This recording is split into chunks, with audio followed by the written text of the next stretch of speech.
Today, I'm gonna take you through step-by-step how to color grade real estate videos inside of DaVinci Resolve. And I'm gonna take you through a couple different scenarios, both inside, outside, with a realtor. And as well, I think it's important I show you how I would color grade a house that's maybe not as nice. Obviously, there's beautiful, nice listings with big windows and lots of natural light coming in, but how do you color grade those houses that have dark basements or don't look as good on camera? I'm gonna take you through that as well. And thank you to Audiio for sponsoring today's video. Let's get into it. And if you guys are looking to practice along with me today, there is footage available inside of my Films Club. You'll get access to the full log footage, so you can do all the color grading that we're doing inside of this video. Again, it's just in the Films Club, link down below in the description. All right, so as you can see, obviously this image is incredibly flat, and that's because it was shot in Vlog. Now, I'm gonna be using auto color management. If you don't know what color management is inside of DaVinci Resolve, I recommend that you watch a tutorial about this after watching this video because it is super helpful. But pretty much what that means is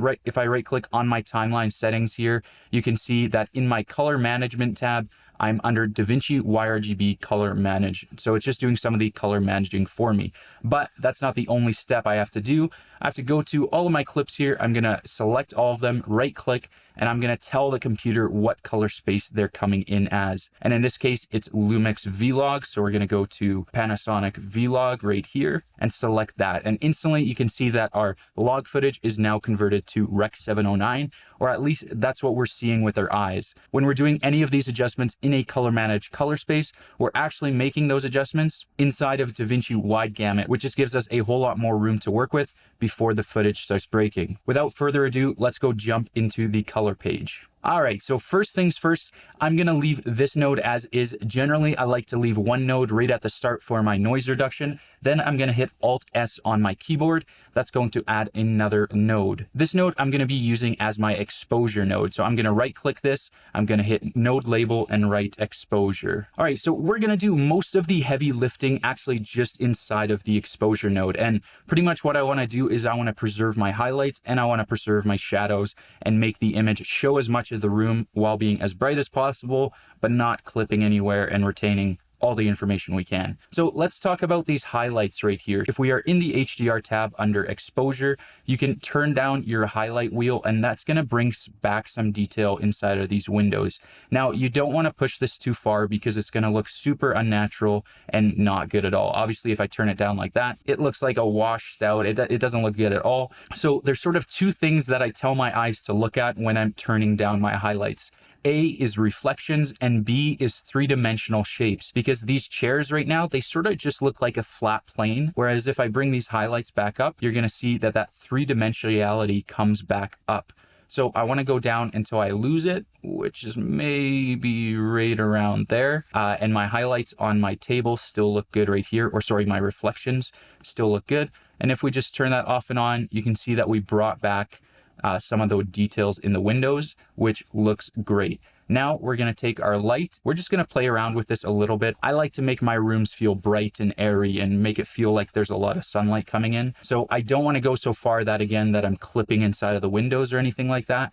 But I'm gonna push it up as much as I can to just make the room feel a little bit more airy. So maybe around there. Then I'm gonna press this arrow to see my darks and my shadows. And this is where I sort of wanna control my contrast to an extent of my image. So if I turn down my shadows here, that's going to increase the contrast from those lighter areas. I'm just going to turn down my shadow slightly until I see the borders of my image starting to darken, which I don't want. So maybe right there. If we turn this color grade off and on, you can see that the room just gets a little bit brighter, but the windows actually stay the same. So we're not losing any more detail in the windows, which is great. This is a great place to start. Whoa, so this is me from like 4 minutes into the future, but I forgot a step in exposure and I don't want to mess this up for you guys. I want you guys to know exactly how to color grade this. And it's one of the most important steps. When you reduce your highlights inside of the exposure tool, what you're essentially doing in some areas is softening the image or flattening the image. And you want to bring some of that detail back. And the easiest way to do that is to increase your mid/detail right here, which if you bring that up to 50, which is my number for the sweet spot, spot, that brings all of that detail that you potentially just lost inside of the exposure node back. So if we disable everything that you're about to do in the future right here, you can see we're just bringing a lot of detail back when we have that mid detail up. You can see we're losing it if it's turned down. We're increasing it when it's turned up. You don't want to go too extreme. Put that guy right at 50 or a little bit below 50 and you will be good. All right, keep rolling. Now let's go into the second node, which is going to be a contrast node. So Alt S. We can rename this contrast. And to keep this super simple for you guys, we're just gonna go into the primary tab. We're gonna set our pivot point to 0.336. And now this is up to your personal taste, but you can add a little bit of contrast to your image, or you can reduce the contrast.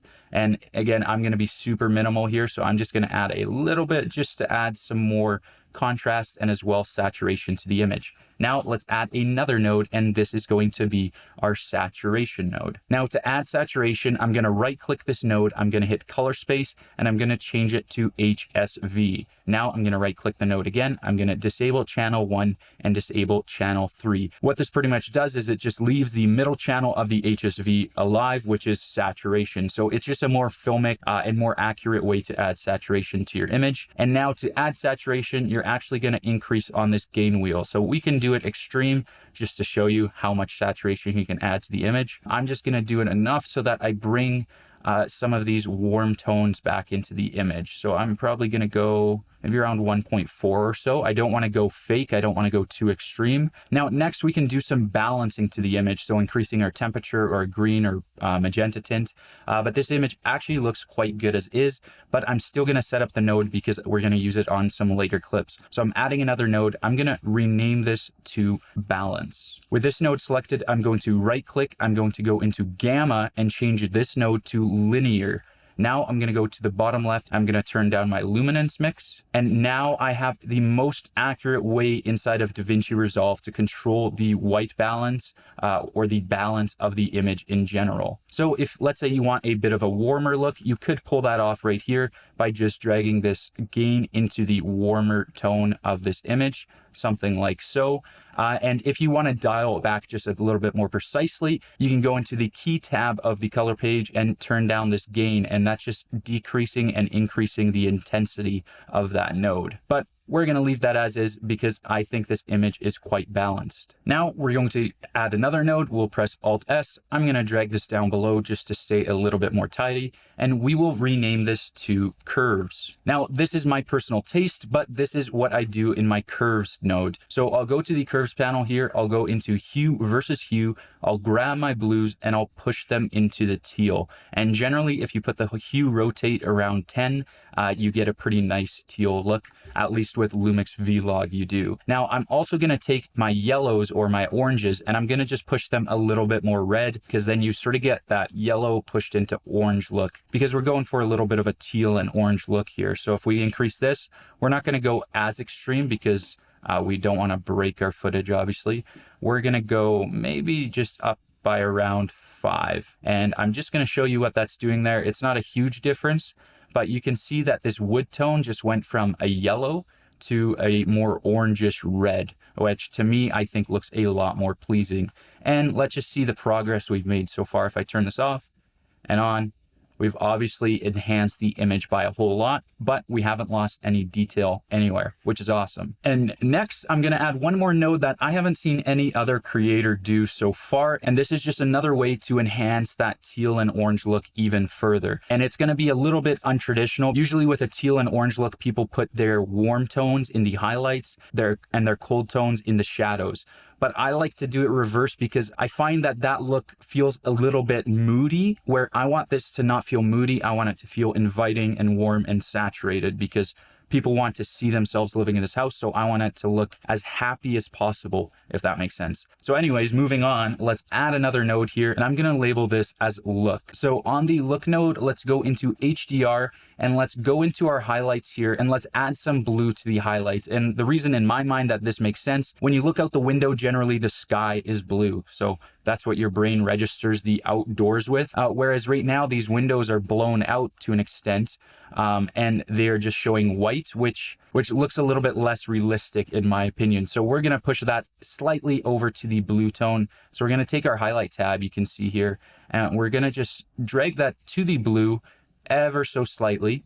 And we're going to go over one tab here and change our specular to blue as well. And you don't want to do this extreme. And I know what you guys are thinking of, like, Joel, this looks terrible, but that's where we're going to go back to that key node. And now we can dial this in exactly how we want. So we're going to start with 0. We're going to increase, and you can see that we're getting some clipping right here. So that means that I actually did it too much with my highlight and my specular. We don't want to go too extreme. Just ever so slightly, maybe a little less even. Now, as you can see, as we're increasing the key output, that's increasing sort of that teal look coming from the windows. And generally, I only like to put this around like 0.1 just to give it a very minimal look, but it's enough to sort of signal that there's more blue in the image and orange on the other side. All right, so now you've caught up to the time when I went back in time to show you that step that I missed when it comes to the exposure. So now you're finally looking at the final result of what I would do to color grade this room. So if we turn it off, we obviously have a pretty flat image. Even though it is Rec 709, we turn it back on and we've got a very pretty color grade. And that's one grade complete. Now let's go to the second clip. We can copy and paste most of this and reuse it for our second grade. So color grading is obviously a super important part of making a real estate video. A bad color grade can completely ruin a video, but also bad music can completely ruin a video. And that's why I want to talk about today's video sponsor, Audiio. So Audiio is a music licensing platform, and I use their music for all of my long form real estate videos on YouTube, because obviously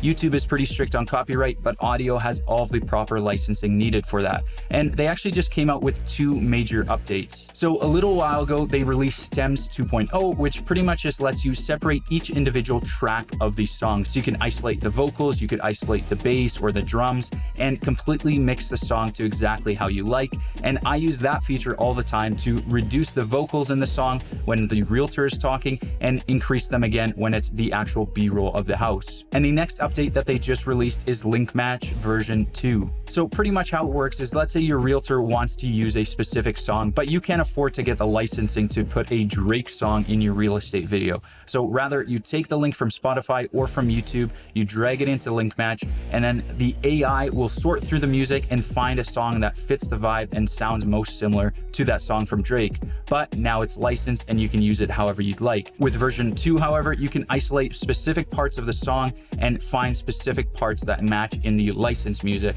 giving you a whole lot more control. So if you want to try Audiio for yourself, I've got a huge discount for you. At just $60 per year, you can get Audiio Pro and get access to all of their AI feature, all of their music, and all of their sound effects. But if you're just looking for a simple music plan, you can actually just do a one-time payment of $199, and you get unlimited access to their music, and you get access to new music that's added to their platform every single week. Now, you don't get access to the sound effects or the AI features, but if you're just after music, this has got to be the best solution for you. So at the very least, I would recommend at least you go and check out their music and see if you like it. But anyways, let's get back to the video. Now let's go color grade our second clip, but we don't have to start from scratch because we have done most of the work in our first clip. So let's grab a still, go to our second clip, and apply the grade. Now, right out of the box, it might not look good, but that's okay. We're just going to do some adjustments here.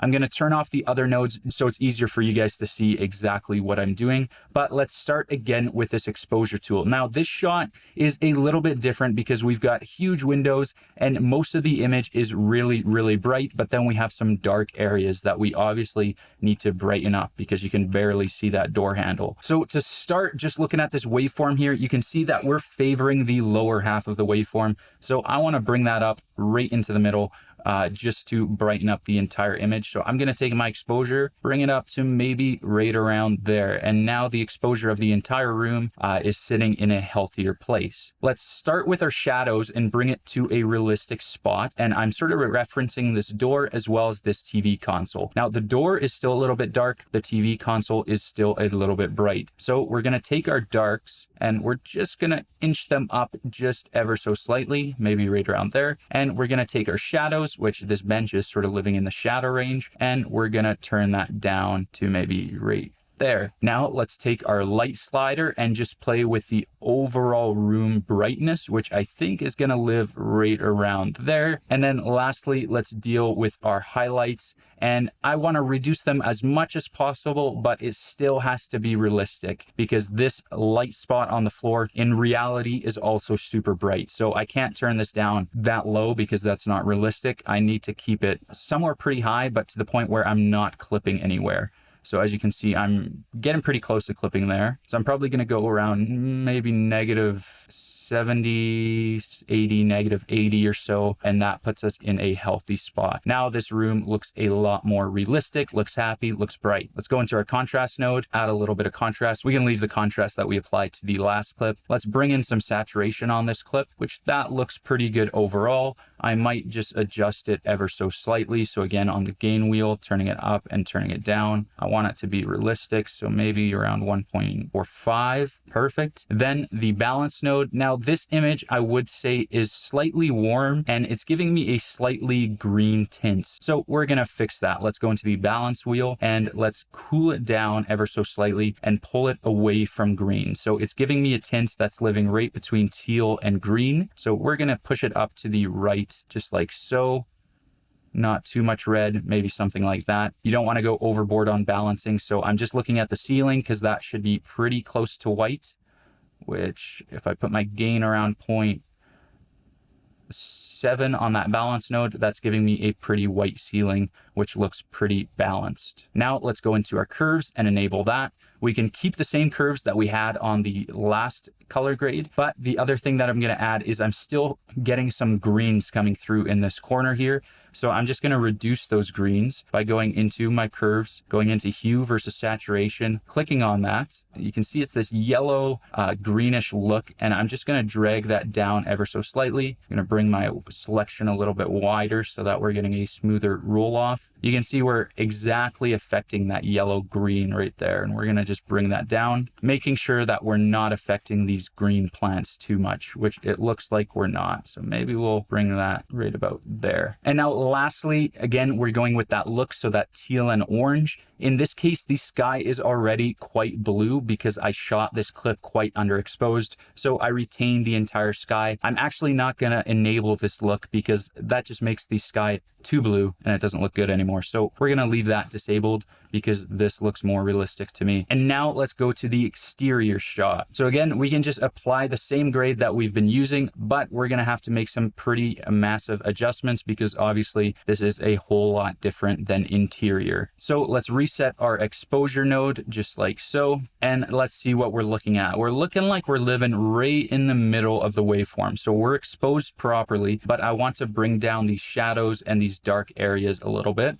So I'm just going to bring down the dark and bring down the shadow, but I don't want to lose the detail in the garage door there because I want people to notice that. And let's leave our light right as it is because the brightness of this image is quite good already. And these highlights, I can't push too far because I don't want it to look like these parts of the house are clipping, even though they're not even close to clipping yet unless I push them up to there. But if they're too bright, they signal the same effect to the viewer. All right, and that's done. And now it is important because we didn't reduce the highlights. You don't want to go up and turn these mid and detail nodes up because that's just giving you a crunchy, it's not a good look. So make sure you just leave that as is. If you want a little bit more detail, you can just increase it slightly, but I would just leave that off for the exterior shots. Now let's enable our contrast node. Again, I'm just going to leave it as is. We don't need a whole bunch more contrast in this image. Now let's enable our saturation node. And this is where we're going to have to make some changes. So what I like to do is I do like to push the saturation quite high, but I find if the sky is oversaturated, that's when your image starts looking really fake. So right now I'm just looking at the grass in the image,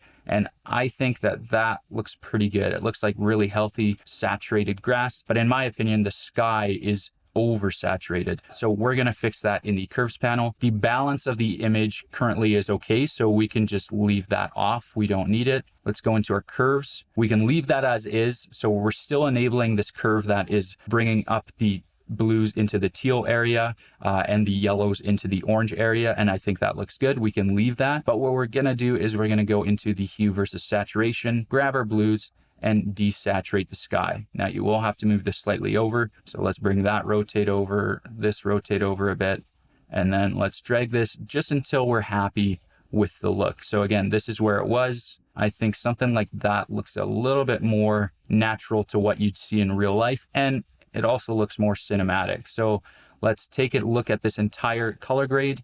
Off and on, you can see that there is a huge difference in that color grade. And again, we don't need to deal with the look node on this one because we're already dealing with a blue sky. All right, now we're color grading a clip with the subject in the frame. Now, there's not a whole lot that changes, so we can apply the grade that we did before. It looks like the exposure on this clip is a little bit low, but when you're color grading a video with a subject or a realtor in it, I'm always exposing for the subject, so for the realtor. So in this case, I care a little bit less if the windows are blown out.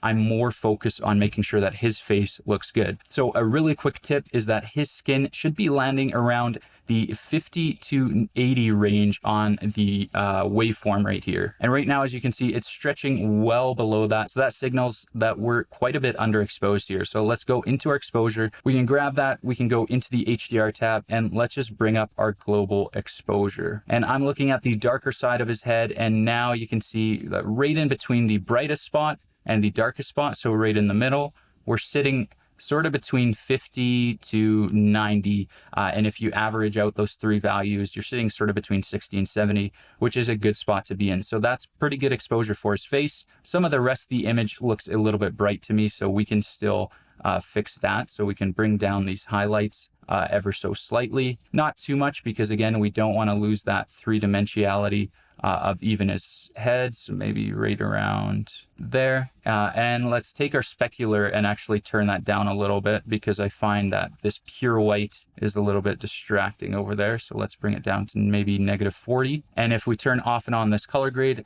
that looks quite good. But I still find the left half of his face is still a little bit dark. So let's actually go into the HDR and let's bring up the shadows a little bit to just give a little bit more life to the shadow side of his face. And now we do want to add one more node to the end of our node tree here. So Alt S, and we're going to label this as skin. Now, just a quick method to make sure that his skin is in the right zone for color. We're going to look at our scopes here. We're going to change from waveform to vector scope. Then you're going to open the menu here, and my settings, I have the 2x zoom, just makes it a little bit easier to see.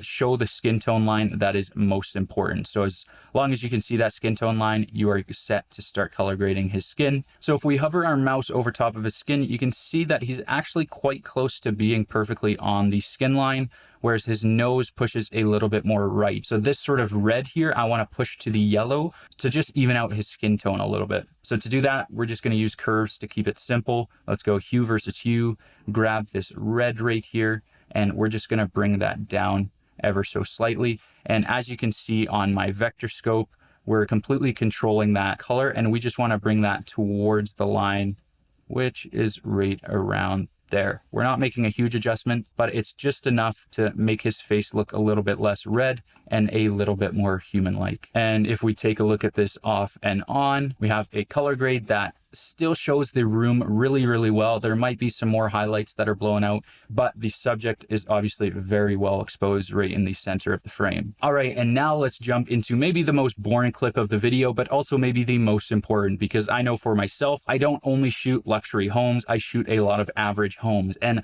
I'm sure a lot of you guys do as well. So I want to show you how I'd color grade this room.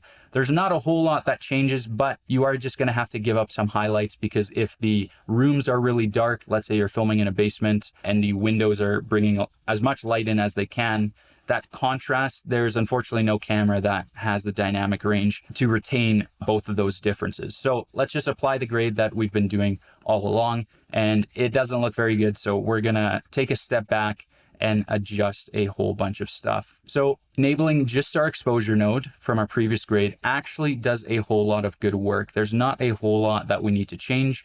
Let's change the scopes back to waveform so we can see what we're doing. We're maybe sitting a little bit low, so I do want to bring up the exposure on the shot because it's not a super bright house, so maybe somewhere around there. But then I'm pushing my highlights into this white zone. So again, to retain as much as possible, I will turn that down ever so slightly, making sure that I don't get any weird artifacting. And the shadows look pretty good, but maybe let's just bring the darks down just so that we have a bit more contrast in the image. In this case, I'm just going to keep the contrast node disabled because I don't want to add more contrast to a room that's already very contrasty. Now let's get into the saturation node. So if we enable that, you can see that it looks quite oversaturated, and that in part has to do with the older sort of oak flooring here, as well as the yellow walls. They just don't look great when you increase the saturation. So we're going to go ahead, go back to our gain wheel and turn that down just so that it's still realistic. So we can probably just leave it actually at 1, which is just what the node is without it on, because we don't need to bring in a whole bunch of extra saturation. Well, let's maybe add just a smidge, just to make that floor look a little bit warmer. And now surprisingly, this shot is actually quite well balanced. Now the walls are yellow, but if we take a look at these cabinets here, we're getting a pretty white cabinet. Maybe there's a smidge of warmth in there. So we could maybe push the shot a little bit more blue. So let's take our gain and just push it blue to somewhere over there. I'm just sort of guessing a little bit, maybe there. And obviously that's too much. So we're going to take our gain and we're just going to go until this looks like pure white. And you can sort of see that in the waveform. This is an easy way to see if your image is balanced or if it's not. But if we take a look at our cabinet, you can see that there's a whole lot more red coming through than green and blue, which gives me a sign that there is some warm tones coming through, because if we increase the gain on that and we bring that blue, that line gets closer together. So right about there, now when the line starts turning white, that's when we have a balanced image. So we have a whole lot more whites in the image rather than those warm tones. So let's turn that off and let's turn that on. Wow, that is a beautiful difference. This room looks a whole lot more open, a whole lot more clean. That's a great color grade so far. Let's go into our curves and turn that on, leaving the same setting as before. So blue's going into teals, yellow's going into oranges. You guys know the drill. But in this specific case, we have some yellows, which are a part of the house and we can't completely hide, but we can minimize a little bit for the video because again, we want it to be realistic as possible. So let's take our yellows by just pressing the yellow right there, and let's take the saturation down. If you take it completely out, the image obviously looks super washed and it doesn't look good.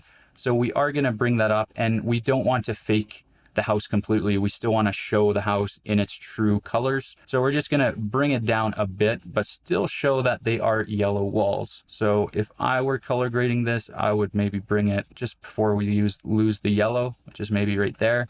And now it's just a little bit less distracting, right? If you look at it, you can still see that there's some yellow in it. Maybe we can bring a little bit back, but it's less distracting than before. So again, no color grade and color graded. That's honestly probably the biggest difference in the clips that we color graded here, because we're starting from a worse place and ending in a whole lot better of a place, in my opinion. All right, and there you have it. That is how I color grade my real estate videos inside of DaVinci Resolve. Now, I kept this tutorial hopefully a little bit more simple. I actually sometimes do some extra steps beyond this, but for the sake of just like the basics of color grading real estate videos, I think this gets you a really long ways. And the nice thing is, if you don't want to do this from scratch every single time, you can grab the still, put it in your power bins, and you can use it across all of your projects and just tweak some of the settings as needed. Now, I really hope you guys enjoyed the video. If you have any questions about my process or have any future recommendations for videos, make sure you drop them down below in the comments. Thank you guys so much for watching, and thank you to Audiio for sponsoring this video. And as always, Jesus loves you. See ya.